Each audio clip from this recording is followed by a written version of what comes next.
It's wonderful to be here. It's really great to see many familiar faces.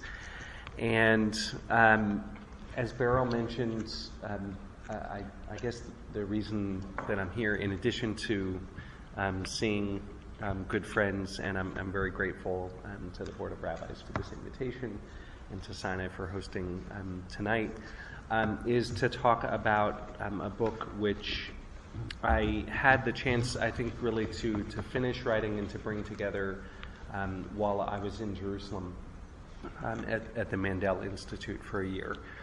And a lot of the story of the book itself comes from time that I spent here in Los Angeles. I'm going to take, in a moment, I'm actually going to read,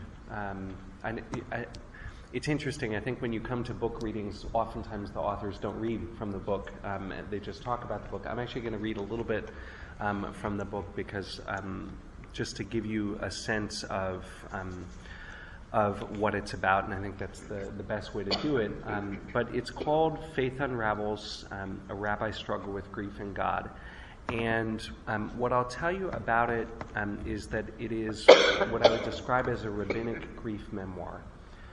It's a memoir of my own struggle with grief after the death of a close friend of mine, who was a member of who was a student at the Ziegler School of Rabbinic Studies and part of the Ramah community and part of the Ziegler community. And I know some people here knew him. Very special person. I'm going to begin reading in a moment. But the book begins with the death of a friend of mine from high school. And I found out that his name was Jay Rosen. There's no, I'm not giving away any, sort of big plot twist, or, at the end of the book. But I had a close friend of mine named Jay Rosen from high school who had leukemia growing up. And part of what I realized in the morning after Joel's death is that there was a lot of mourning which I had not done after Jay's death. And there were reasons for that that I want to talk with you about. Many of the people around the table are rabbis, are chaplains, are people who work doing Bikur Cholim, visiting those who are ill. And there's something, as a rabbi, I love the Jewish mourning structures. I think that the customs of Avelut, of mourning, are important, and those structures are helpful. So I'm not coming here to diminish any of those. And yet, the very structures which we have, I think, sometimes leave us blind to people who don't fall within those structures. And as someone who lost a friend at a young age, I really had mourning for my friend Jay, which I did not do, and that I reemerged with Joel's death many years later. So I'm going to begin, if it's okay, just by reading a few pages and then pick up a little bit. Okay? And we'll talk, and then we'll have some questions, and we'll do it like that. You're going to start where? What page? Page 1. December 1996. Our family gathers in San Jose, California. We spend the day at my sister's home waiting for her to give birth to her first son, Ari. He finally arrives in the evening. We head to the hospital to celebrate and return to her home for a festive dinner when my brother pulls me aside. Jay died this morning. The funeral's tomorrow. I'm so sorry, Daniel. I make flight reservations with TWA, and a few hours later, I'm on a red-eye from San Francisco through St. Louis to Washington Dulles. At the funeral, Jay's coffin is lowered into the grave. Kaddish, the Jewish memorial prayer, is said. Family and then friends are invited to put dirt on the coffin. I approach, and the rabbi hands me, an athlete in the prime of my youth, a small spade with some dirt, and explains that placing dirt in the grave is a way of symbolically helping with the burial. I take the spade and meekly turn it over. A little dirt falls in. A small car is waiting. I sit in the back right-hand seat. There are 4 of us healthy young guys. We are quiet and the car idles. Soft earth rests beneath the tires. We wait for a line of cars to creep forward away from the graves. I turn and look through the rearview window. A few people mill around the tent where the family sat, while 3 men dressed in dark green uniforms casually shovel earth into Jay's fresh open grave. An impulse rises in me, one I remember to this day with regret unacted upon. I want to open the car door, walk over, and take a shovel, move the professionals aside and do it all myself. I want Jay to be buried by people who knew and loved him, not people paid to do it. Sitting in the car, I realize I don't want a damn symbol. I want the thing itself, not just a spade. I want to dig deep into the mound of earth, lift a full shovel, and strain to swing it over to the grave. Now I yearn to get out of the car, move the grave diggers aside, and dirty my shoes, to breathe hard and sweat through my shirt. I want to dump earth onto his coffin and fill the space where he will rest forever, like tucking in a child at night. That is what one does for a brother. That is what we do for those who we love. But it is only a thought in my mind. The car creeps forward, and the 4 of us drive away in silence across the winding streets of Northern Virginia. I describe in the book learning about the process of Shiva and learning about Jewish mourning practices through the death of each of my grandparents, which is, I think, how many people have a first encounter with death. And I'm going to pick up a little bit later. We cling to an illusion of safety. We try to protect ourselves by believing death happens according to a schedule. When we are young and a grandparent dies, we tell ourselves, death happens to people who are old.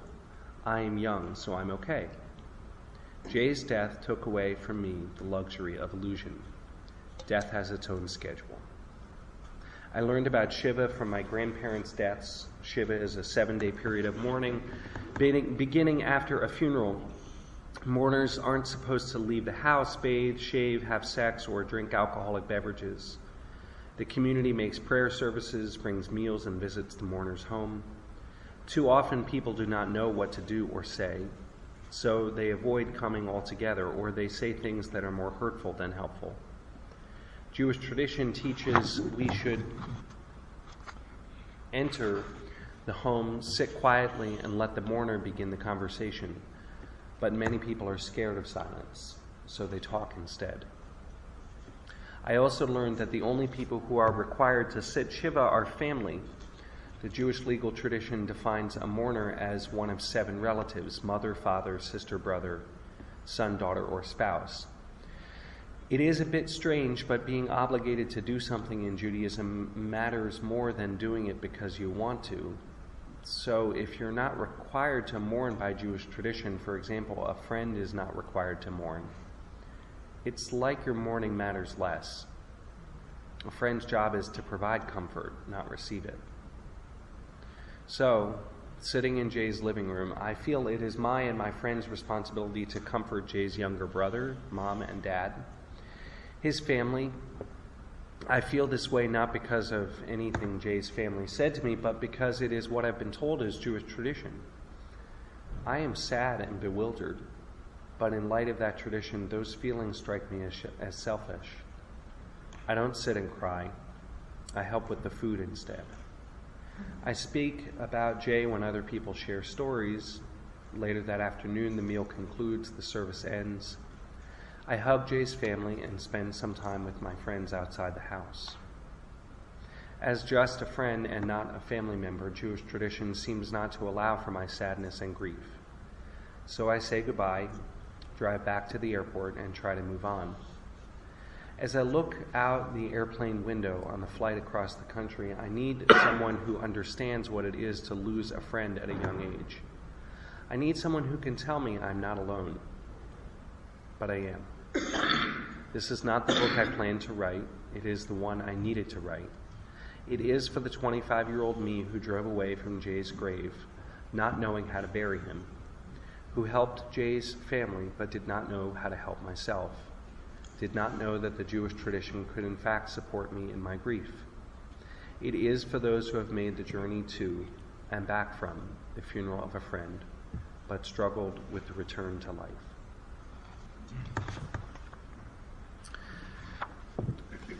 So, the narrative of the book continues. It's hard to sort of describe the whole narrative of the book, and I'm not going to do that today. But I'll relate just a few things from it. After Jay's funeral, at that point in my life, I actually was living in Chicago and had gone to Israel and sort of become a little bit interested in Judaism. And a year later, I would start at the Ziegler School. So this was December of 1996. I started at Ziegler in 1997. And I was already going downtown for Minyan at the Chicago Loop Synagogue. I don't know if any of you know the Chicago Loop Synagogue. It's at Clark and Lake. And it's a synagogue that doesn't really have a Shabbat community, but it has a weekday community because people who work downtown will take the train in, as I did, and go to Minyan there in the morning and then go off to work. And I was the youngest person going to that Minyan in the mornings before work. And I remember the experience of coming back to the services, and the time for the mourner's Kaddish came, and I did not stand up and say the mourner's Kaddish. And I didn't, and I'll tell you the thought process that went through my mind. I said to myself, if I stand up and say the mourner's Kaddish, then people are going to come to me and they're going to say, Daniel, why are you saying the mourner's Kaddish? And what I would need to tell them is that I was saying it for a close childhood friend. And what I thought to myself is that if I say that I'm saying it for a friend, they who are saying it for one of the 7 relatives are going to feel that their grief is diminished because I was saying it for a friend while they were saying it for relatives. Right? Now, I'm not recommending that. Okay? I'm not saying that that's a good thing, but I don't think my experience is unique. I'll tell you another story. A few weeks ago, I was in Chicago, and I presented to the Board of Rabbis there. And the Board of Rabbis is run by Rabbi Michael Belinsky, who is a wonderful modern Orthodox rabbi who was the rabbi at Northwestern University Hillel for many years. He was my Hillel rabbi. I was not so involved in Hillel when I was at Northwestern, but I knew him a bit. And Jennifer and I were we were living in Evanston at the time, and I was working downtown. And he was not only my rabbi, he was a close friend. I had a nice relationship with him. And I was telling this story, and I realized as I was telling this story at this presentation at the Board of Rabbis that not only did I not say Kaddish at the Loop Synagogue, I didn't say Kaddish. We were davening on Shabbat. We were in Evanston. And I was in his minyan. And I said, I want you to know that it wasn't anything that you, Rabbi Belinsky, did that, sort of said to me, Daniel, you shouldn't say Kaddish. Quite the opposite. And he turned to me and he said, Daniel, I would have told you you should say it, right, as a modern Orthodox rabbi. But I didn't even ask the question. And there I was with a rabbi who was a close friend, and I didn't feel safe, right, to say the Kaddish.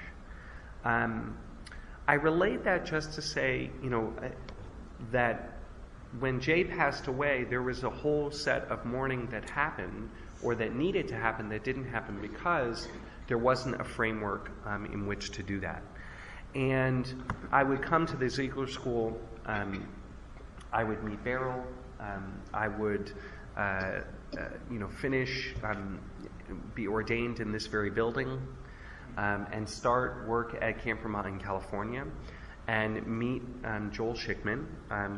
Our longtime music director at camp was David Ross, and David was retiring at the ripe old age of, 22 or something like that, but he needed to do other things with this summer.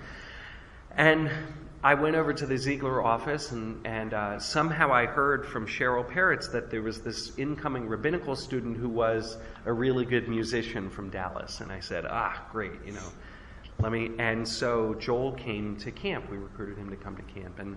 And his family and my family, he has children, 3 boys also. He and Heather, had 3 boys, same age. And we became very, very close friends. Those of you who were here during that time know that in January of 2007, Joel was diagnosed with leukemia. He had a bone marrow transplant during the summer, and he died in November of 2007. And when he passed away, his death reawakened within me a number of questions. I'm going to read you one more passage if I can. What happened, I'll give a little bit of background just to this passage. I was with Joel in the hospital at City of Hope when he died. He died on Shabbat. And he died in the morning, and Heather and the boys, the boys came and said goodbye to their dad, and they went home. And a person named Avi Taff, who, it's interesting to talk about this in scene, setting where people know all these characters. Avi Taff came over to the hospital, and we sat. We were shomrim. We sat with Joel's body during Shabbat until the Chevra Kadisha would arrive, and we needed to daven mincha. We needed to say the afternoon prayers, and so one of the lines of the afternoon prayers, the prayer Ashrei, right? Right. So one of the lines of Ashrei is Shomer Adonai et kol ohavav ve'et kol harishim yashmid. The first 3 words are Shomer Adonai et kol ohavav, 4 words, right? God Adonai guards all those who love Him. And I remember distinctly the sound of Avi's voice. We were sort of davening this out loud, and I remember the sound of his voice. As it was something like Shomer Adonai et kol ohavav, right? God guards all those who love Him, because Joel loved God deeply, right? And yet there he lay before us. And I tell that just as a little bit of background. I returned home. Jennifer and I flew the next night to Dallas on Sunday night. The funeral was Monday. And we got to Dallas at 1 o'clock in the morning. And I'm just going to read this other passage and then say a few more things, and we can talk. We arrived Sunday night around 1 a.m., rent a car, and arrive at the hotel at 2:30 a.m. I cannot sleep. While I have been to funerals before, this time I wonder about the journey to a funeral. The journey from death leads back to the ground, dust to dust, to a place beyond, to heaven or to God. But to where does the journey to a funeral lead? It is a journey to a journey, a pilgrimage to escort those I love or their bodies to the border of this world. I think about the funeral. I am the director of a summer camp, not the rabbi of a synagogue. I am relieved not to be conducting Joel's funeral, but I wonder, if I were, what would I say about God and why this happened? I think about the words of the psalmist, God guards those who love Him, and how I liked Avi's laughter against God. I wonder how a rabbi can scoff at a psalm. If some of my campers were here, what would I say to them? That it seems like a sick joke to say God guards those who love Him? If I worked in advertising, it'd be different. At work, you just sell the brand, United Airlines, Nabisco. So what if I use the product or care about it? My Judaism, my questions and doubts, they would be my own business. But when you're a rabbi, your life, your faith are themselves teaching material. People look at you, they look to you to see how a person of faith responds. The Talmud taught one's inside should be like one's outside. If you're a rabbi who doesn't actually believe what you're teaching, well, I'd rather work in advertising than be fake. Rabbis are supposed to know what they believe. People ask, where is God, and why did these things happen? And rabbis are supposed to have answers. I wonder what this means about the path I've chosen.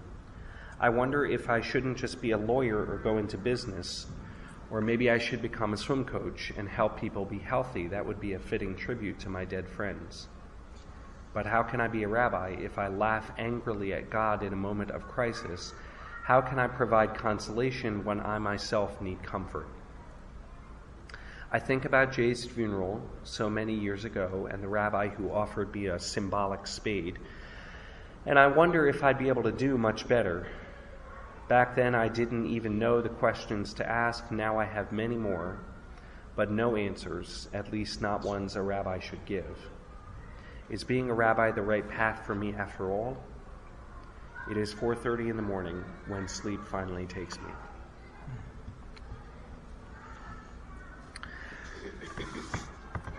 So, there are many different things that I want to sort of use to open up the conversation. One of them is this idea that especially I want to share in this group of how is it that we who are in a position of needing to provide comfort can also receive comfort. And this is an issue, by the way, that's there for clergy, it's there for chaplains, it's there for people anyone who steps into the role of providing comfort. It's also there for doctors and nurses. I've talked about this in the context of Duke and UNC hospitals. It's okay to have a little life over in the next room. It's okay, right? Life is good. That's right. Right. Lest we forget the joy of having children and dancing. But there's that question, right? Of sort of, how do we do this, right? How do we help ourselves at the same time as we're trying to help others? I also do want to say that there are wonderful books, and we're in the synagogue of a rabbi who has written one of those. He's written many wonderful books, but one of those wonderful books that sort of give advice for what do you do with grief, right? How do you grieve? And this book is not. It has something at the end. I call it a reluctant guide. It's an appendix with some tips and ideas. But generally, it's a story because I wanted to write a memoir and I wanted to share the story because while I think that there's wisdom in Jewish mourning practices, there isn't. Too often we mistake them for a recipe, right? For being a recipe. And I'll give you an example. If I said to you, what do you know about grief? Right? The thing that most often comes to mind are the stages of grief from Elizabeth Kubler-Ross, right? Is that what was it, right? And Kubler-Ross writes, she wrote about these stages of grief, and as she was writing, and then years later she came back and she said, people have misunderstood these. When you write something down, you have to write it down in an order, okay? But she said, these were never meant to describe some sort of order, right? And they were never meant to describe something that everybody goes through, right? Some people will go through some of them. Some people won't go through some of them. Some people will go through some of them and skip from 3 to 6, right? Or sometimes what you do is you go from 1 to 2 to 4, and then you go back to 2, and you stay at 2 for a while, and then you skip ahead to 7, right? And in the same way, and I'll share just one more story about this. In the same way, the structures that we have, right, which is that someone passes away, and then the closest, the closest people are in a period of aninut, right, which is that Netherland when you're not obligated to do any positive mitzvot, right? It's the only time when you don't say Shema, you don't pray. All you are is engaged in preparing for the burial, right? And then there's the funeral, and then there's the Shiva, and then there's the Shloshim, right? And then there's the 11 months and the Yortzeit, right? And then there's Yizkor. Those structures which we have are helpful, okay? But I'll share another story. There was a woman who I got to know through Ramah, who who I visited with, and she lost her husband at a very young age. And I visited her shortly after she lost her husband. And then I came back to see her about 2 years ago. I was visiting, this person lives in the Bay Area, and I went back to visit with her a few years ago. And I think it had been 3 years, 2 or 3 years since her husband had passed away. And we sat at a cafe, and I said to her, you know, so how are you? And we just sat for 20 seconds, 30 seconds, and the tears started to flow. And she said, I'm terrible. I'm awful. I said, tell me what's going on. And she said, every day when I drive home from work, I want to drive my car off the cliff. I said, and we started to talk more, okay? And what she said to me is that there's a double pain, okay? The pain of losing her husband is still there, but nobody is okay with the fact that she's still grieving. And so she can't talk about it. She said, you're the only person, for whatever reason, and I don't say this to be self-aggrandizing, I could talk about this with her.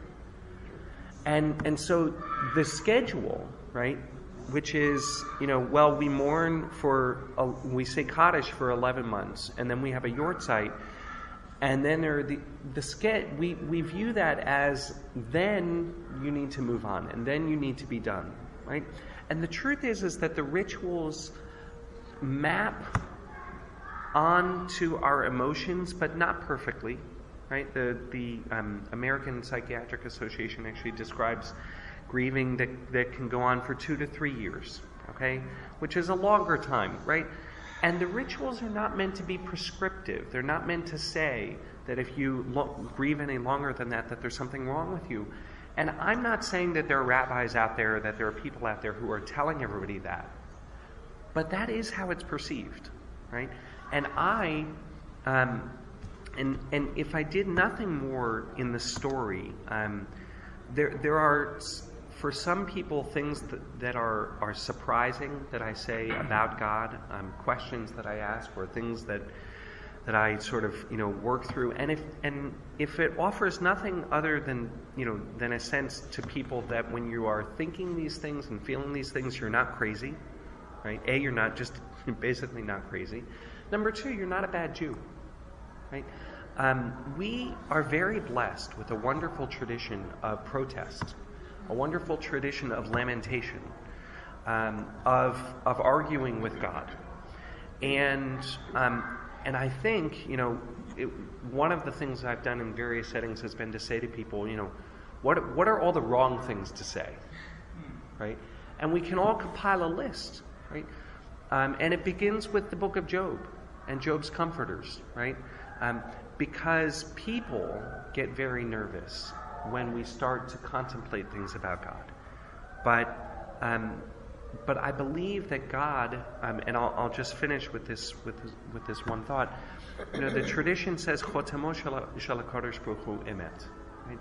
That the seal of God is truth. Right?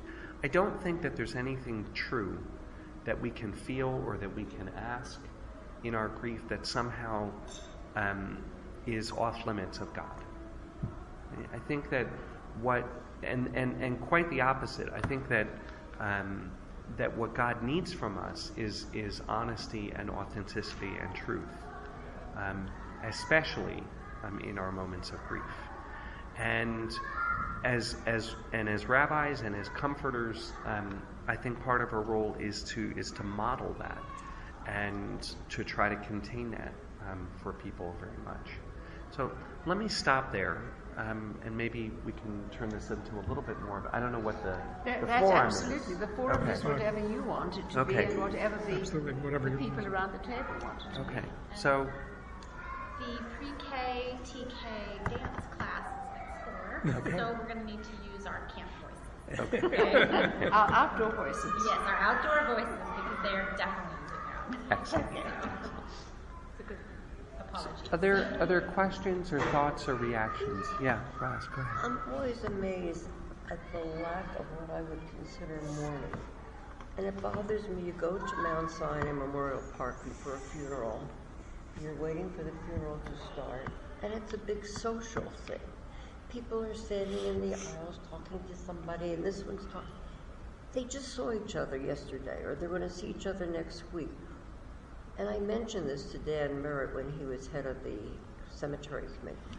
Why people don't come and just sit quietly and think about why they're there and think about the person that they're there for. I mean, there's so much tumult that it bothers me terribly. And I also notice, and maybe this is a sign of the time, mourners don't mourn. They don't cry. The widow sits there, and what happens? You go to the house of Shiva, nobody's emotional. Everybody talks about everything but the reason that they're there, and I can't understand why. I think I want you to know that it's a very important question, right? In other words, I've spoken with this about this with my own community in North Carolina, and I think that the question is, how do you build a community ethic, right? That really does focus on what's happening, right? Because I think left to its own devices, the default for people is there is a natural happiness that we have in seeing each other. And some of this is also in the size of our communities. When you have 100 people, or 200 people who come to a Shiva home, right, or to a funeral, there are concentric circles, right? And so I don't think people would be social right around the mourners, right? But as you go out and out and out, it's hard. It becomes harder to contain. But I think it's a really important question, and all I can say to your other observation about the lack of mourning is amen. It's true, and I think that if I'll take it a step even further. I think that we don't mourn in our Shiva homes necessarily, and I think that we don't. I think that we don't mourn in our synagogues. If you go to Israel, sometimes if you go to these synagogues, you'll see in Hebrew, it's something like imkan midabrim efo lehitpalel, which means if you speak here, where are you going to pray, right? And I would tweak it a little bit to say imkan midabrim efo livkot, right? Which would be if you speak here, where are you going to cry, right? If you can't cry in synagogue, where are you going to cry? If you can't cry in a Shiva home, where are you going to cry, right? And we need to give each other permission, right, to be vulnerable and permission to cry, right, with each other. But I think this also goes back to what you said about sort of the process. I can only speak from personal experience. There's so many personal things that are, kind of flying around right now, kind of, in light of what you've written, what we've talked about. But just to speak to Roz's point, I think what occurs to me is the death of my mother. My mother died of a brain tumor. My mother died of a brain tumor at age 63. And it took me a good month to be ready to really let go. And I think that part of that was, if I let go sooner, I felt like I wasn't ever going to stop. Meanwhile, I was the nastiest person to be around for a while. Everything set me off. But sometimes that's just how and it got mixed up with mourning for a friend. There was a friend involved here also, which I think you've heard me talk about a little bit. But it took some weird combo of things until, and I don't think it wouldn't have been right for somebody. And I remember that I had another friend at the same time who was also going through the death of his father. I think his father died about not quite a month, just as I was kind of getting close to the end of my shloshim. And I remember sort of watching this person and going, like, he's doing this totally different. Why, is he doing it right and I'm doing it wrong? But I don't think there is such a thing.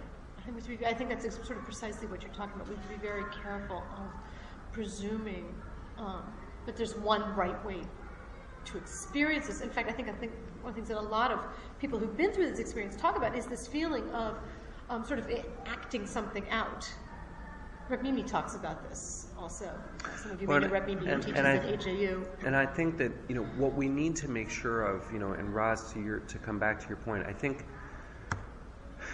think for many people who mourn, the process of Shiva is a painful one because they feel that they have to entertain. Yeah.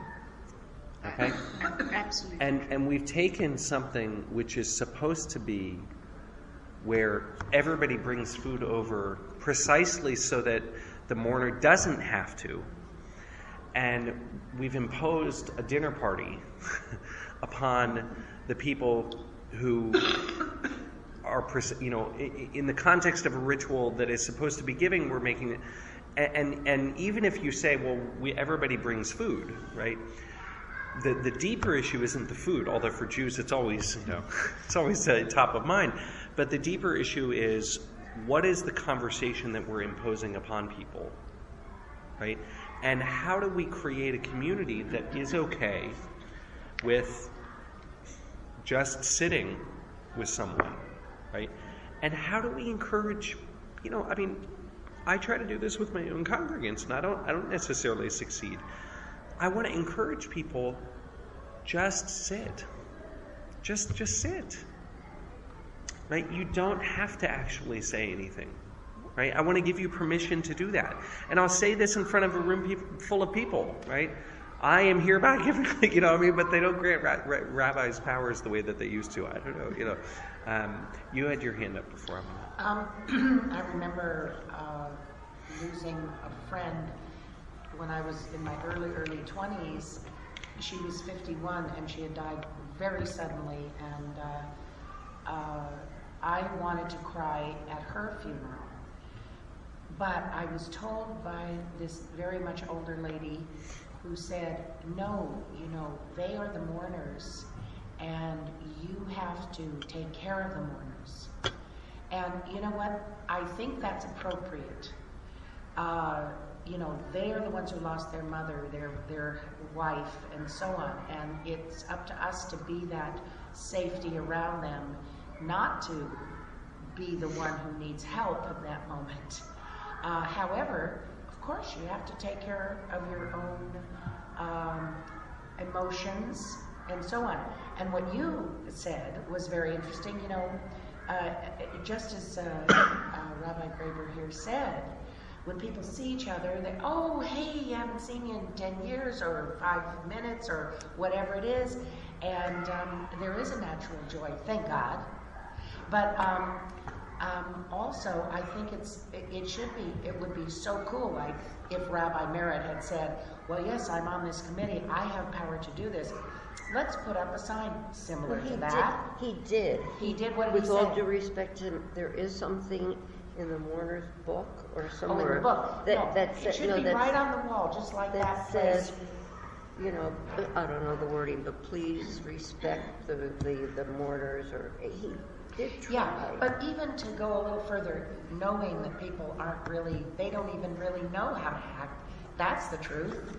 So a thing on the wall to say, remember where you are. Something like that. One thing which I want to just offer about, to come back to something you said before, one of the things that I found when you put together this a book is that you have to do a proposal and you have to describe why is this night different than every other night, whatever. Why is your book different than anything? And there isn't anything out there about friends, mourning friends, and in addition to that, the occurrence of people raising their children in the same community where their siblings are, right, is much lower. Okay? In other words, my sister lives in San Jose, my brother lives in Seattle, and I live in North Carolina. And I'm not unique. Fewer and fewer Americans and fewer American Jews are raising their children in communities where their siblings are, where their parents are. And what that means, when Joel passed away, and I alluded to some of this, he was a brother. He wasn't a biological brother, but he was a brother. And there was a depth of loss that came out of the fact that we were being fathers together, we were raising children together, we were supporting each other in that way. And yet, and I want you to know, I felt, I think, as close to Heather as, Heather read this and gave permission for it to come to light, and she's one of my closest friends in the world, and yet I did not feel permission to sit Shiva with her, right? And how is it that you can, I'm not advocating that friends all of a sudden start sitting Shiva, because not everybody can sit Shiva, right?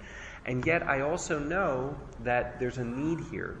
On our radar, right, we need to develop a radar for, as Ra said, how do we do a better job of actually doing what it is that we're here to do, but also how do we have a radar for all the people, right, who are hurting.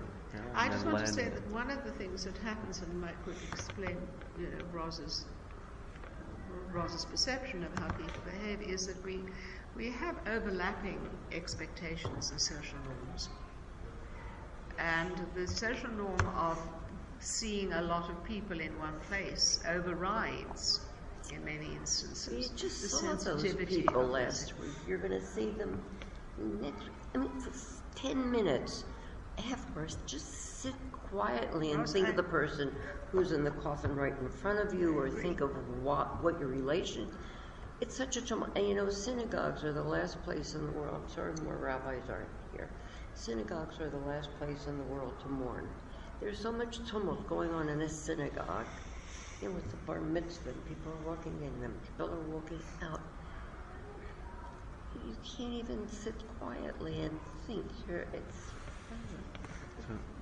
Lennon and Barbara and John. Again, yeah. So first of all, congratulations on the board's result. I'm not sure we've talked or if you read anything, but so I'm a hospice rabbi, so it's 7 years. So I've done many funerals. So yesterday also, now I go primarily to Ikar, Rabbi Browse's synagogue. So someone was killed last Saturday on the way home from shul. And so yesterday, and I'm not pretending we were best friends, but we were friendly, and he remembered me from when I had a synagogue near where he lived.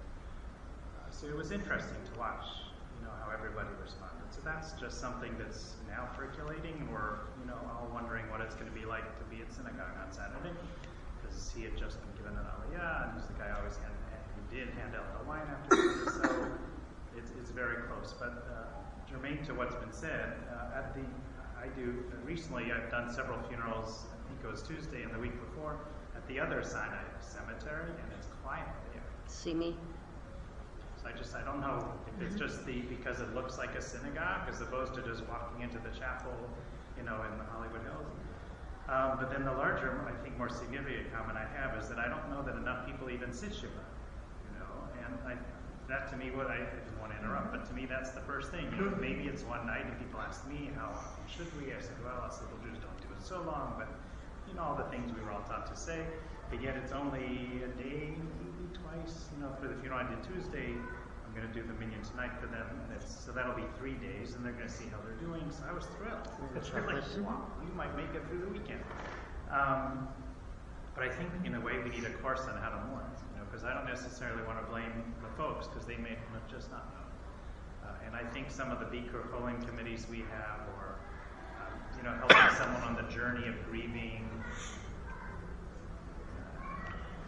people just may not know what's involved. And I think those of us who are on the inner circle, whether it's as a congregant, a professional, or a rabbi, they just don't know a lot of what's out there. Because when someone who's the men's club president, Temple Aliyah, which is where I still keep my feet, his mother died suddenly, and as we walked out of the minyan back to the car, I said, there's this book, Mourning and Mitzvah, that Ann Brenner wrote, rabbi and therapist. I had no idea. So it's like a blank literacy that's needed, but that's just some random thoughts. This could be a very nice contribution, because we're not as young as when we all met, and this is happening. There was somebody at Aliyah who died last year, but at least at least, because it was still terrible, but he had cancer, so we knew it was coming and got our heads around it, and then we, as friends, went to Minyan every night, or as many as we could, because we needed it too. And that's what I told a very close friend of the gentleman who died on Shabbat, who's moved back east just recently. So she's beside herself. I said, if you can come in even for Shiva, then so she's going to come in next week. Well, and so like we all needed it, and it was so helpful. I mean, I want you to know, I literally, I have mud on my shoes because 2 days ago I was in Durham and was conducting a funeral, and I remember thinking to myself, this was a family. They weren't. I asked them, would you like, do you want to do a Shiva Minyan, and they're not doing any Shiva Minyan. And I did have a sense of sadness as I gave them a hug. At the gates of the cemetery. The cemetery's 125 years old, and I give them a hug, knowing that. And when I'm saying this, I'm not saying it as a rabbi, saying, with the condemnation, you should be observing mitzvahs, right? I feel a sense of loss for them because what I believe is that you're gonna mourn, okay? You're gonna mourn. And you can either pay attention to it, and I think that Shiva, part of the wisdom of Shiva is that it says, the play by Arthur Murray, Death of a Salesman? Mm-hmm. You know the line where in the middle, attention must be paid. She stops it's one of the most beautiful lines in all of literature. Okay? Attention must be paid. Right? And she says this about her husband. But attention must be paid to loss. And you're going to pay, you're going to pay Shiva is our way of saying, we're going to pay attention to this. And I'll tell you another story. I have a friend named Rabbi Mene Vinyas. Mene Vinyas is runs a Spanish language Beit Midrash in New York. And I got to know him through the Joshua Venture Fellowships. And anyways, I always attribute this Torah to him. His Torah is that the most difficult time in mourning, okay, is not, although it's very painful, when the dirt hits the coffin. And it is not during the Shiva. Because in the end of the day, the Shiva is actually comforting. Because you're surrounded by friends, and you're surrounded by love, and you are paying attention. It's when you get up and you go for a walk. And you go for a walk, and why is it so painful? Because you realize something just enormous happened in your life. The world was torn asunder, and the world kept going. The world keeps going, and it's we at least need to give ourselves this gift of paying attention. I just also want to respond to what you said. I'm a hospital chaplain. I work at the VA, and I have officiated too many funerals, but I think part of the problem with the society is that we are in an age of denial, that we kind of ignore the fact, that somebody has died in the sense of, okay, it's this person, he was 120 or however old he was. And I remember distinctly when my son graduated from Milken High School, 2 of his classmates were killed. And my son was at Camp Vermont, and it was the same time that a plane crashed in New York, and it was just a horrible time in July. And when you have a tragic death, I think people become much more serious and realistic in the terms of what life could that person have lived, versus funerals that people are somewhat indifferent. I'm probably the only one here who's been to an Iranian funeral. Has anybody else been to an Iranian funeral? Men sit on one side in black, women sit on the other side in black, and I was appropriately wearing black. And an announcement was set forth, please disable your cell phones. And I sat there, and the next hour was in Farsi. But having said that, all the women sitting beside me were texting one another. So I thought, what is this? I mean, we look like we're really involved, and yet we're really trying to get away from it and denying why we're there. I'm sorry, Barbara. So that's also, and you started to mention it, which is that, is there a purpose to mourning? And if so, what is the purpose? I mean, there's all these structures that we have, these Jewish structures we have to mourning that we talk about, which we have created in order to serve purposes, and we have rules like if you're a friend, you're not allowed to mourn. However, that's very different than the emotional experience that Gail is talking about, which we're going to have whether we're Jews or not Jews, whether we're by ourselves, whether we have a minyan or not have a minyan. That's a different kind of mourning. So it's a real question: is there a purpose to it? And if so, what is that? So what do you think? I mean, I'm just asking you to explore that idea. Let me try to offer a framework for thinking about it. I think that first of all, I mean the mitzvah of you have a term avelut, right, which is mourning. You have a mitzvah which is nichum avelim, right, which is the comforting of mourners, right? And so I think, there is a task of providing comfort to those who are mourning, and then the question becomes, okay, so what is mourning trying to achieve, right? Just sort of like asking, what about health, in other words, I think part of mourning is to return us to a place of being able to be functional in life, right? And I think we're sort of trying to jump back and be functional when we're actually not going to be able to be functional because we're going to be snapping at everybody or because we haven't worked through things. I think at a deeper level, mourning is about memory. It's about remembering the person who has lost, and part of and one of the painful aspects of mourning is, and I mean it this way, it's actually painful to mourn because if we mourn, then we're going to heal, and we actually don't want to heal, because healing is forgetting, right? In other words, the purpose of mourning is to remember, but when we remember something, right, if you put a monument somewhere, or if you have a time, right, if we want to build a sanctuary, Heschel says that, Shabbat is a sanctuary in time, so Yizkor, right, is a time. Well, we remember at particular times of year, and the truth is that we do that so that we can forget other times of year, okay? We have Shiva, and then the tradition gives us a kick in the tush a bit, right? To say, this is the time that you're in the house. And then you're not going to be in the house. You're going to go back out. And by going back out, it means that you're going to start to forget a little bit. And that's painful because it means that you're going to, in healing a little bit, you're going to forget. And there's actually a temptation of mourning, right? Which is to continue to stay in mourning, right? And so there's this dance that we do. I know there are a lot of people. I don't mean to dominate. I haven't heard from you.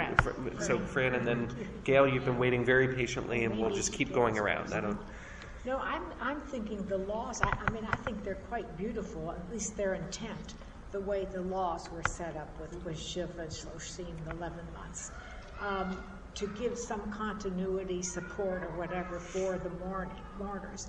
But I recall I was once at a Shiva where we were told absolutely not to speak. It was a smaller setting.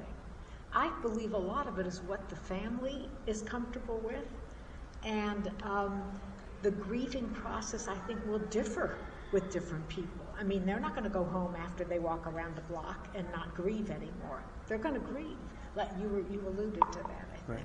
So I think it may have been, I don't like to say I'm not a rabbi, but that it was arbitrarily set up to be Shiva and Shloshim and the 11 months. But some people will need more. Some might be comfortable, being alone. Another funeral I went to, the person who was grieving, I believe, the loss of a husband, was in a room by herself during the Shiva. She couldn't handle being out with people. So in other words, maybe Shiva's not meant for everybody. They cannot. And by the way, good for your friend, Yeah, In other words, absolutely. I sometimes part of what I try to do is try to say to the people who are in mourning, I want you to give yourself permission to. In other words, if the community is not doing this, then exit yourself, right?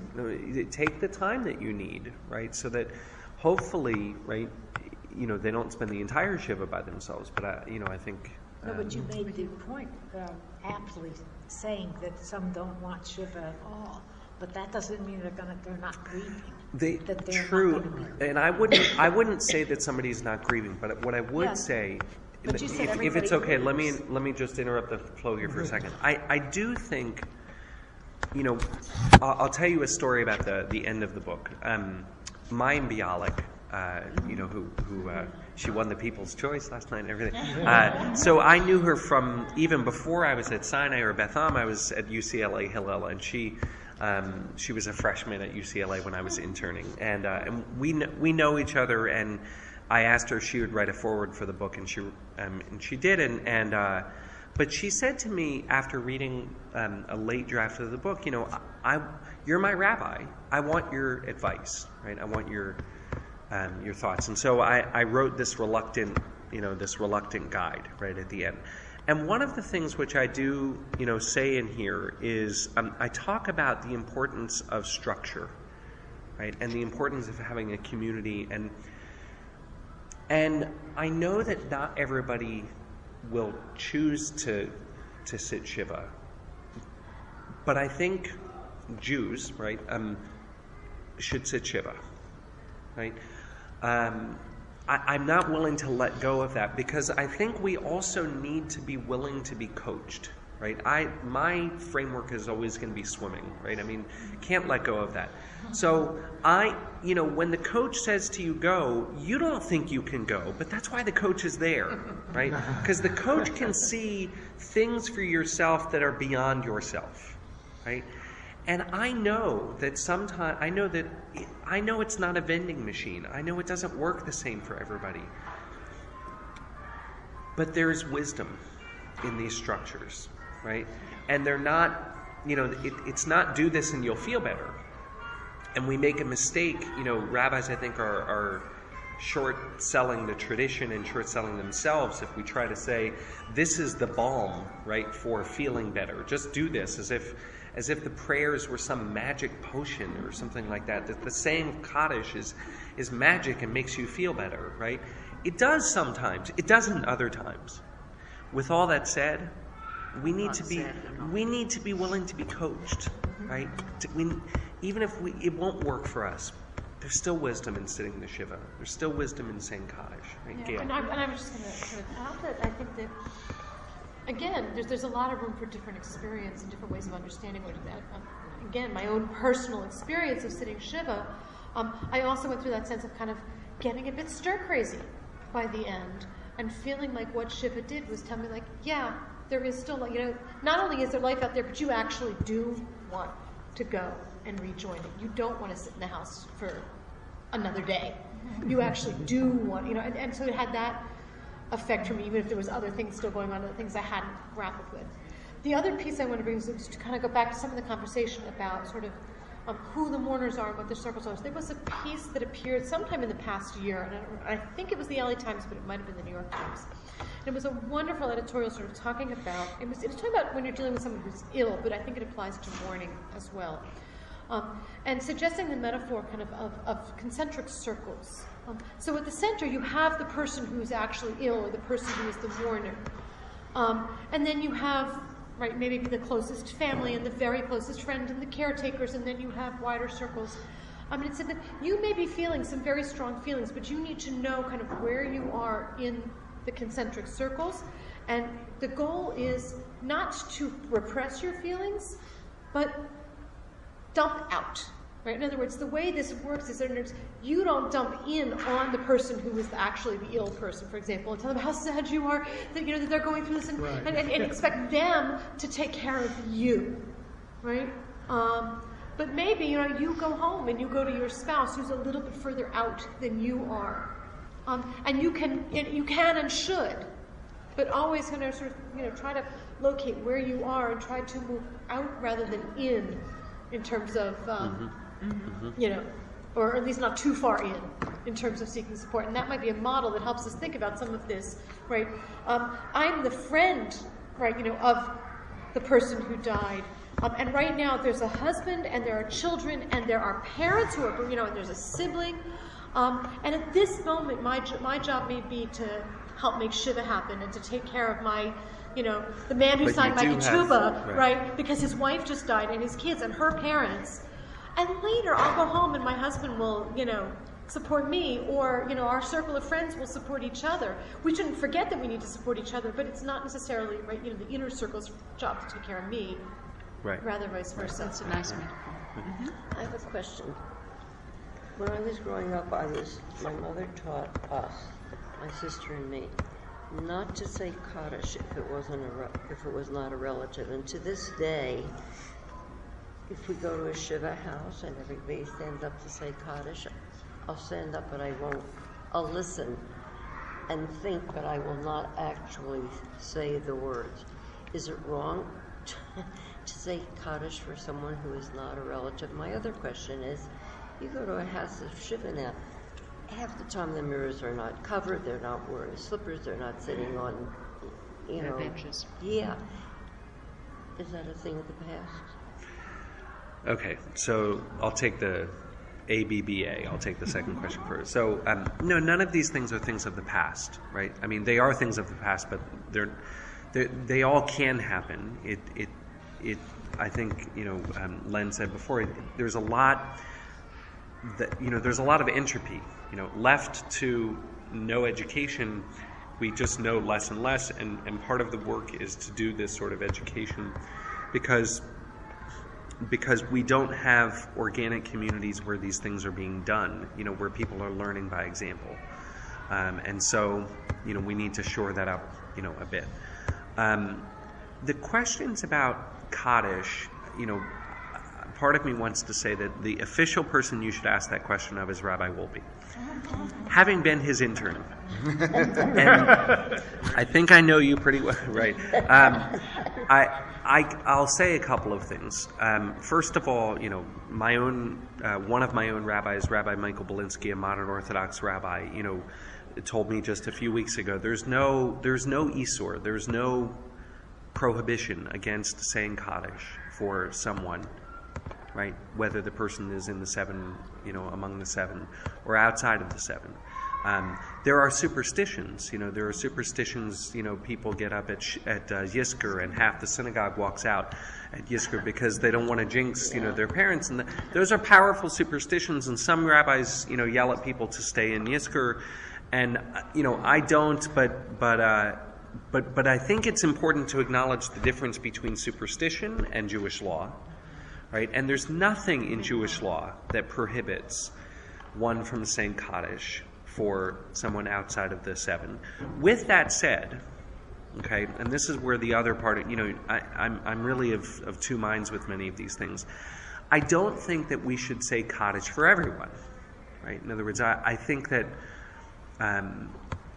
we do have to have a sense of, you know, I'm going to talk to the kids in Sinai Kiva in about an hour, and one of my deepest memories growing up was when my father's father passed away, and we would go to synagogue, and he, you know, my job was to come to synagogue, and one of my deepest memories was when he stood up, and he would tearfully say the Kaddish, which I had never seen him cry before, and I would answer, Yehei Shmei Rabba Mevorach Leolam, and I was a little boy, right, and to be able to say those words and to respond, right, it gave me the sense of there's something I can do, right, in this feeling of helplessness, because as a little boy you feel very helpless, right, when your father, who, you know, sort of represents strength or whatever, you know, so there needs to be somebody who responds, right, to the Kaddish, right, so there need to be the mourners who say so. But with all that said, you know, there would be, if you know, I think that certainly if you go to shul, what we have to do is we have to develop some more distinctions. Okay, this is what Jews do. We're good at this. Okay, is we have to develop some more distinctions. Okay, if you say Kaddish for 11 months for a parent, right, and many people actually extend and say 11 months for all relatives now, although Lefia Halakha, you only do 30 days for everyone else, okay? But Kaddish is very late anyways, right? The mourner's Kaddish is very late anyways. But okay, so if you're going to do 11 months for the 7 relatives, then maybe if it's a close friend, you take it on for 30 days. Okay? Grandchildren, I want you to know, and here I'm going to teach in the presence of one of my teachers in Moy Katan. Okay, and I know that Gail teaches Moy Katan. Yeah, but I didn't teach it to you. Okay, but you didn't teach it to me. But hopefully I learned it right. Okay, in Moy Katan, the rabbis in the Talmud already have a category called Shniim. Okay, from Sheni, which means second, secondary mourners. And what it was is. It's kind of difficult to define, but it basically means if you are related to somebody in such a way that if they passed away, you would mourn for them, right? And they're in mourning, then you are mitzdaref la'avelutam, right? You join their mourning, okay? So the quintessential example of that is grandchildren. Now, that doesn't mean that grandchildren sit Shiva. Okay, but when grandchildren are in the Shiva home, grandchildren would observe the mourning practices with their parents. Spouses, who, by the way, right, spouses very often are overlooked. Yeah. Right? I have a friend who in North Carolina whose sister committed suicide, right? And his wife, people will come up to his wife and say, "How's your husband?" Yeah. Mm-hmm. Right? As if she, for the last 2 years, hadn't been living through the mental illness of the sister, right? And wasn't suffering her own loss. What? Like, what, you just want a 2x4, right? It's not, right? But the point is that she would be a shniim. She would be a secondary mourner, right? And what that means is that in the Shiva home, she would observe the mourning practices, which, as Gail knows, the Kaddish wasn't said in Talmudic times, but for us, that would mean that grandchildren and spouses and this secondary mourner would say Kaddish, right? And that's very powerful.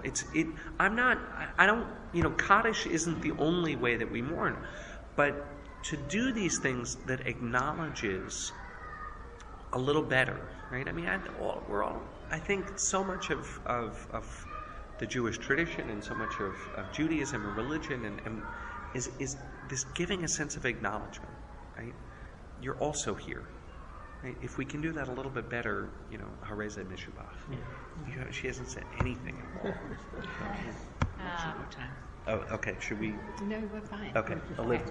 So,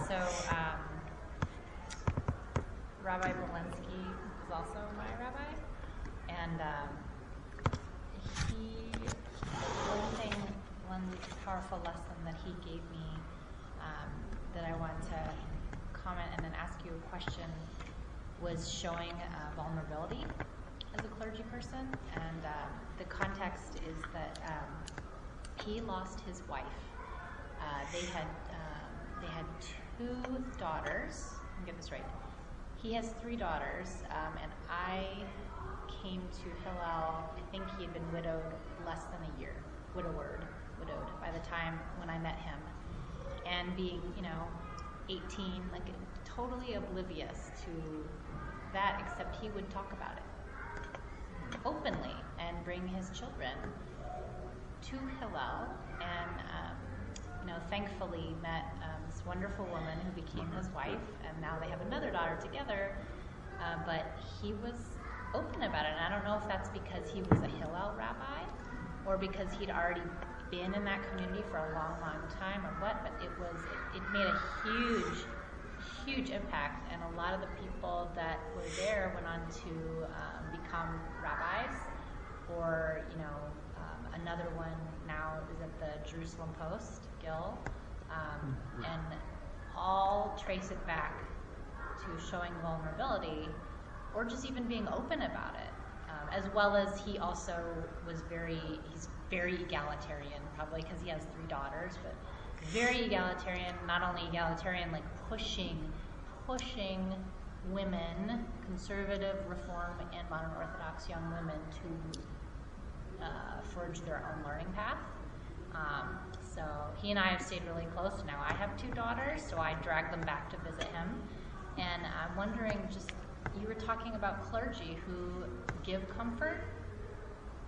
How, I've noticed young clergy have a really hard time, feel like they must be perfect, feel like they can't show vulnerability, whether they're running a school or a congregation. How would you talk to them about doing that, about showing vulnerability and, you know? Yeah, I mean, first of all, thank you. I mean, I thank you for sharing that. And Rabbi Belinsky also wrote a wonderful chapter. I don't know if you have it, but he wrote a wonderful, amazing essay about some of those experiences that I'll make sure to get to you and I can share with others. And I think it's a, you know, the truth is that one of the passages that I read, the second passage that I read about rabbis need to have answers and need to, you know, was something that I felt, right? I don't believe that now. I mean, as I read it, I sort of go, you know, right? This was a young me writing this, and I think it's a really important question. And I would say, you know, there are some professionals around the table, and there are some loving lay leaders around the table, and I think that it's a question of how do we cultivate a sense of trust. You know, how do we as rabbis learn, I think, to learn that very deep lesson that it's actually, you know, the cracks. I can't remember who. Maybe it was Bob Dylan who said that the cracks are where the light gets in. Yeah. Leonard Cohen. I knew Leonard Cohen because he passed away. Zichron Levraka, right? No. Right. What? Leonard Cohen. He hasn't passed away. Oh, he's still living? Oh, okay. Still Right. alive. Who? Somebody just passed away. He was doing it. Lou Reed. Lou Reed. That's what. Okay. All right. Sorry. Leonard Cohen. Right. The cracks are where the light get in. Right. And so. And you know, I don't know. I think, you know, Olivia, the one way I guess I would answer you is by having examples. You know, Rabbi Belinsky was an example who showed that, and I will tell you, you know, my hope for the book, you know, Beryl, you know, mentioned to me it's not going to be a huge group that's here or whatever, and I said, no, I still want to do this because my deepest hope is that the book is a source of comfort, and particularly for clergy and for chaplain, to have as a tool to give to others, and B, for them, you know, for ourselves, and you know, if you know, I think that we need to model that, and have the courage to model it. Adam? Well, you know, as I hear so many people talking about this topic, as I hear people continue to talk about this topic, it reminds me that if nothing else, mourning in general and Jewish mourning in specific is very countercultural, which is to say that, sort of bringing back, Roz, your point from the beginning of the conversation about people not wanting to really be involved in the mourning and not wanting to go into that space of crying, into that space of silence, into that space. Our culture gives us so many messages that mourning contradicts, that we're supposed to be strong, that death isn't supposed to happen, and that we need to remain strong in the face of things and not show vulnerability, that all of the things that we get as basic cultural messages, mourning turns them on their head.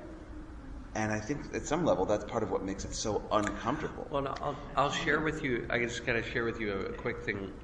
Somebody said to me, a little bit of, I don't know how to describe it, it was a strange question. I said, Rabbi, do you think that because I mentioned, that you don't shower, right, for all of Shiva, and somebody said, do you think that God, listens to your prayers more because you don't shower, or that God is going to strike you down if you take a shower?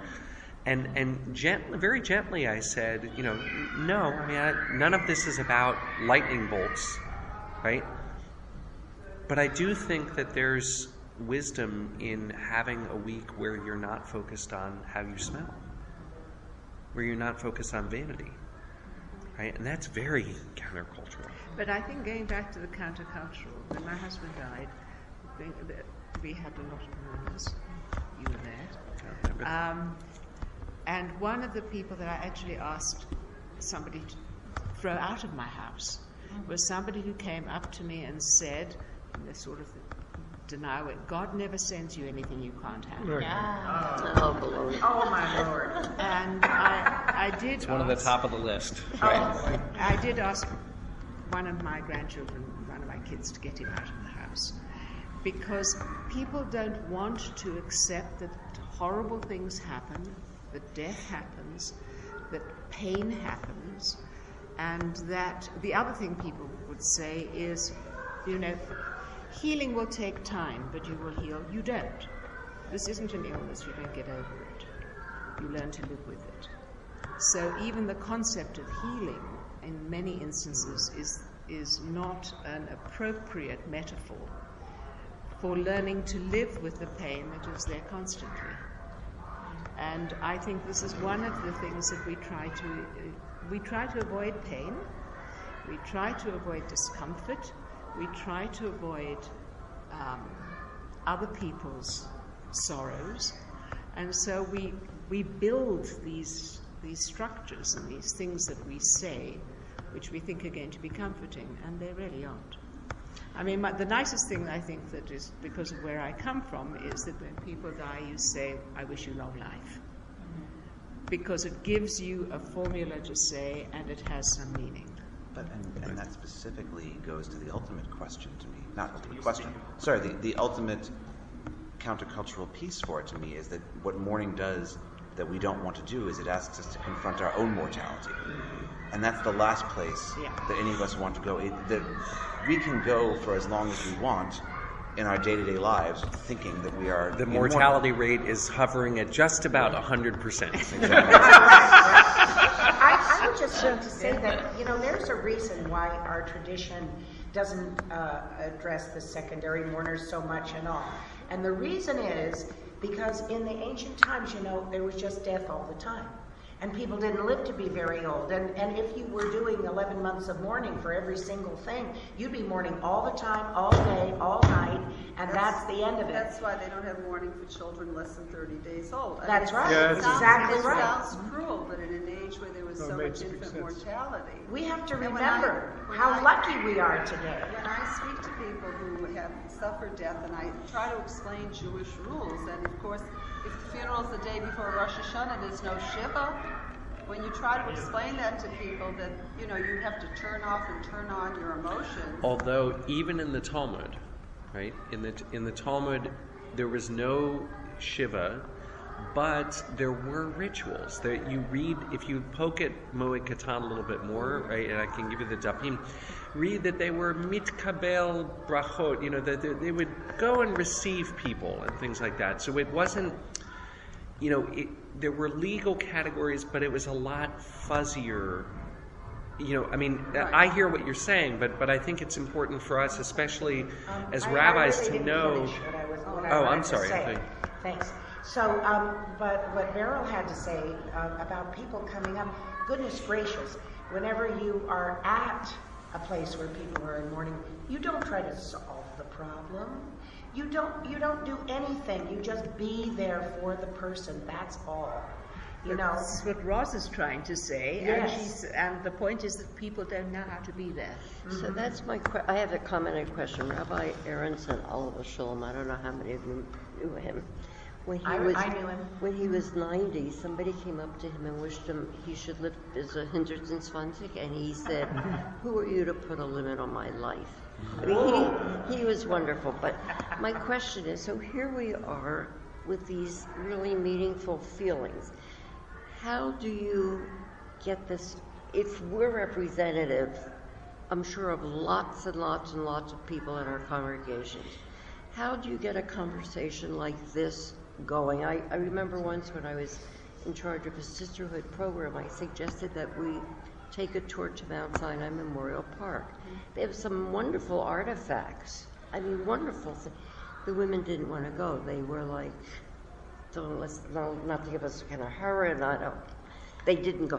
But how do you get a conversation like this going in a synagogue where I'm sure if we feel this way, there must be hundreds of other people who feel this way and probably would like to ask questions and ventilate, and what do you do with I think, death isn't popular. Right? That's true. Right. No, Certainly I think, not when you see it on television and everybody's... Well, I think that I think you're dealing with something that generates a lot of fear, and that people would rather avoid. And and I think that I don't have a program, or I don't have a ready-made answer for that, but I think that part of the way to think about it is, well, how do you approach situations where people are afraid, right? And if there are insights from that, right, if you think about, well, what are other places where people are afraid, and how do you approach that, and can they be modeled, in this area of life as well? I think Olivia's, point about modeling, which is why, I really was happy to have this, be a conversation for the Board of Rabbis. And I think, my teacher, Rabbi, is doing some interesting work, and I don't know all about the sort of work that she's doing, but it's a very interesting idea. If hopefully I'm getting it right, and if not, then this is just my mistake, and I'm suggesting it. But getting people to think about the writing of their own funerals, right? In other words, what would it look like, to say to leave instructions that don't just say, here's where the plot is, right? But that actually, tell, friends and loved ones, right? Hey, when you're sitting in Shiva and you're remembering me, shut up. Right? The first thing is, shut up, right? The first thing is sit, and letting people know, I want you to sit all 7 days, okay? And it's not actually about me, but it's about you. I let my friends know there are 2 things from the prayer book that I once said at my funeral. Right. But they have to outlive me, so they remember. No, but actually, Sinai, on your life. Mount Sinai actually gives you a form that you can fill out. It tells you how you want your funeral. Oh, really? Expresses how you want your funeral to be done, and it's in that folder. Yeah, Barney. I apologize, Jim, I didn't mean to interrupt you, but I just wanted to say that I was in Israel when Obadiah Yosef died. And to see 800,000 people on television, they didn't look like they were particularly mourning. It was prior to, I guess, the interment. But in Israel, when you die, you are buried that very day. Right. There is absolutely no gap, because we were there last week again, and they were telling me about these funerals. They die, they're buried, and then on with the Shiva. But I think part of Judaism and the brilliance of Judaism is that we are a reality religion, and part of ending the Shiva and going back to the community and going to Shul and saying Kaddish is recognizing so many other people who suffered losses. My loss is great, but this other person next to me saying Kaddish lost a child or lost a brother. Well, and forgive me for, the person who said to you, God doesn't give you anything you can't handle. Okay, so I have a category of comments that I plug that into. Okay, another one is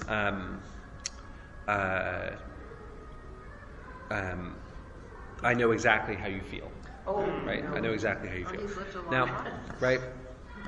And the problem with those comments, I'll defend it just for a moment, No, okay? Even though I'm afraid you'll throw me out of the room, right? I haven't got the strength. But I'll defend it for a moment because it comes from a good place, It does. right? It comes from a place of saying, if you say, I know how you feel, part of what you're saying is you're not alone, okay?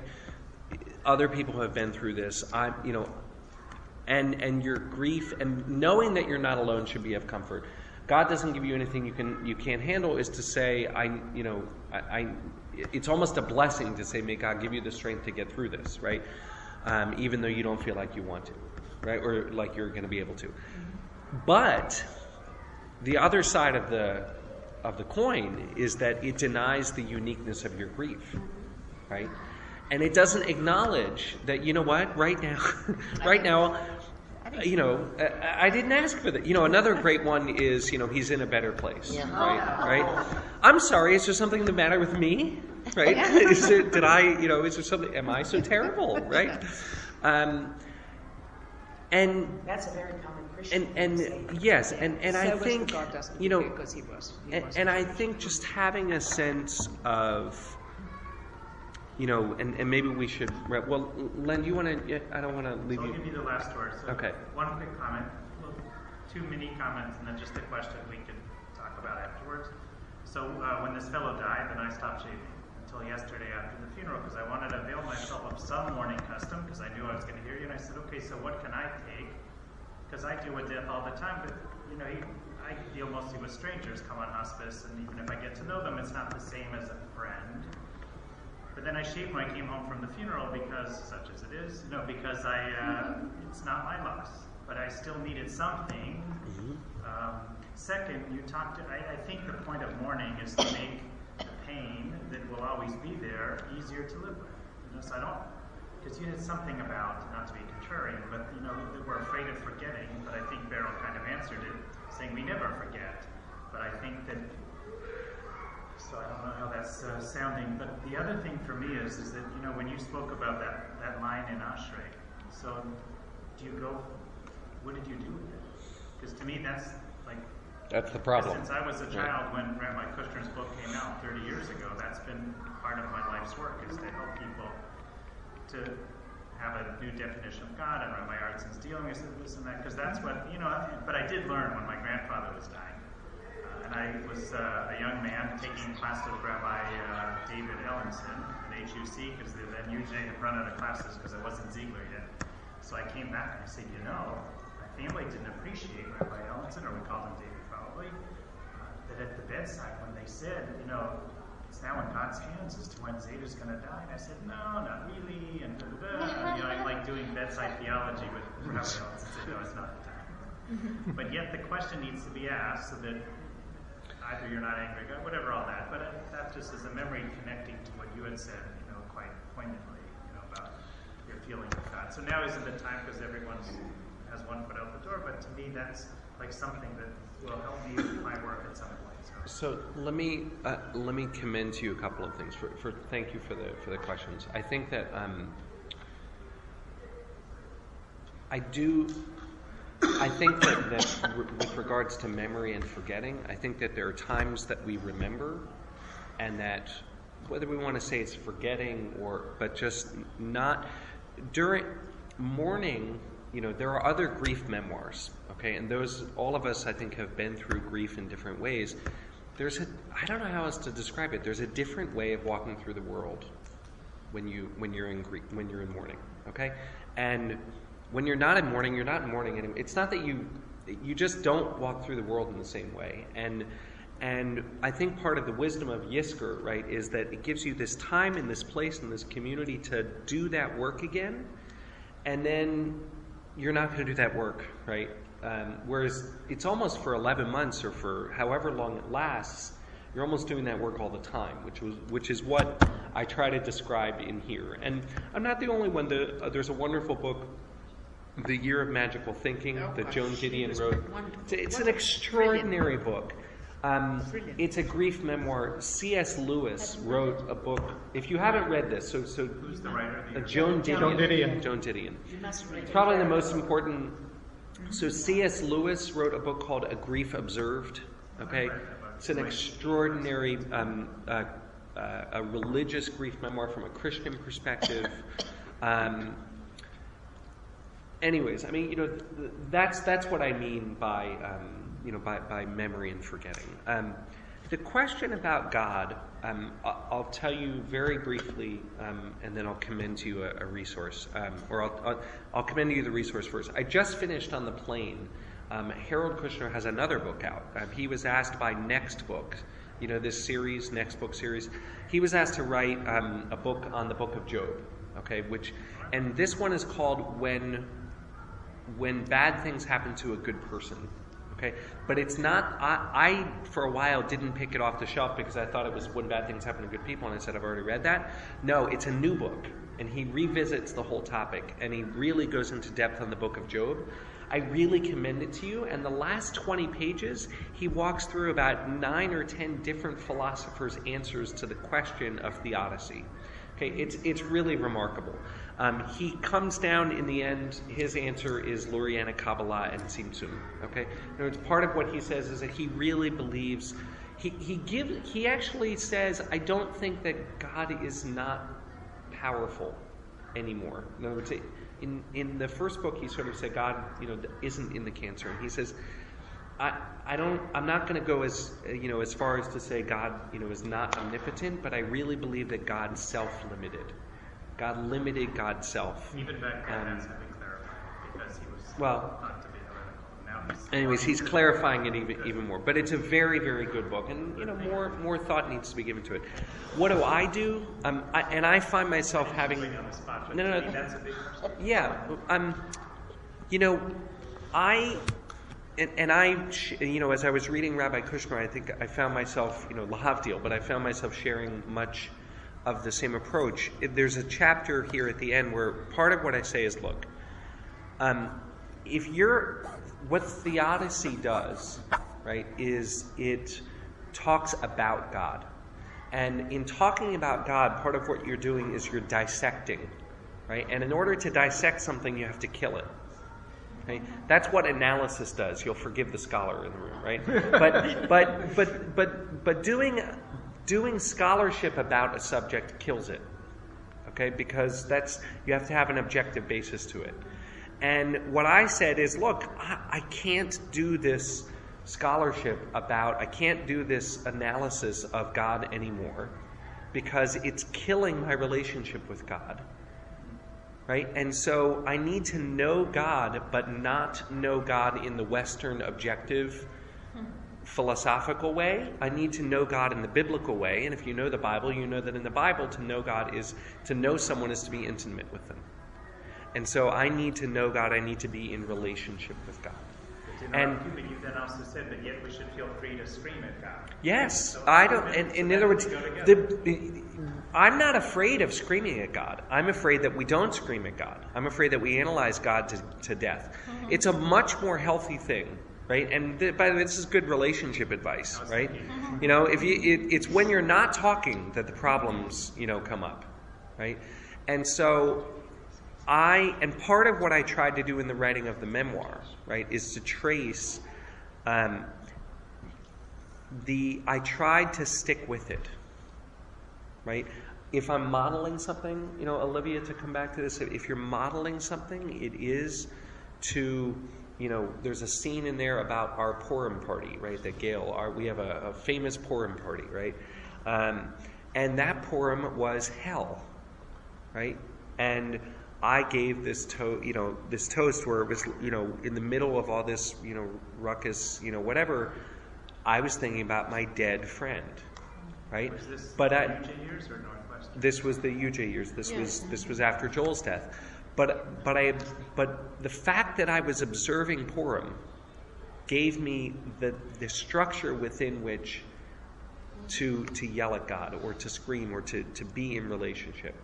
And it's that's my answer, right? Is that, we can't figure it all out, but we can still be in relationship. We're going to have to end now because you have to keep teaching. Yes, Yeah. So thank you so much to Dan Greyber. Thank you, everyone. Thank you. And you're dealing with